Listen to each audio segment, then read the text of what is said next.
With less than 24 hours until the space shuttle is scheduled for its final launch, the Kennedy Space Center is roaring. And so is the weather. Thunderstorms and lightning are threatening to postpone the historic launch as astronauts and hundreds of media from around the world ran through the elements at the Space Center, remembering the 3 decades of shuttle launches and trying to get a grasp on the new future of space exploration in America. The dream is very, very much alive. We're looking forward to the next generation of space travel, leaving Earth orbit for destinations far beyond.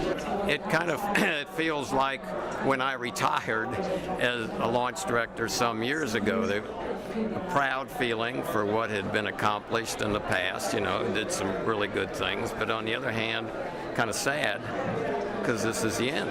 It's the last one. And the future is kind of murky. Indeed, but some legends of NASA, like Jack King, known as the voice of the Apollo missions, are questioning the past 3 decades. By 2025 or 2030, maybe we'll land on an asteroid. Wow, that doesn't excite me too much. So I regret all we've lost in the last 30 years by not developing more powerful propulsion systems to take us further out into space. 7, 6. NASA is closing out its 30-year space shuttle program to take aim at asteroids and Mars, destinations favored by the White House.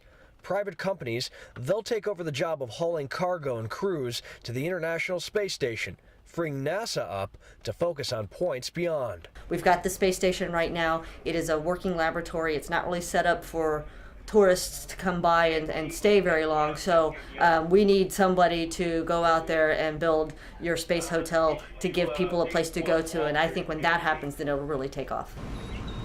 Rain or shine, hundreds of thousands of people are expected to line the area for the launch.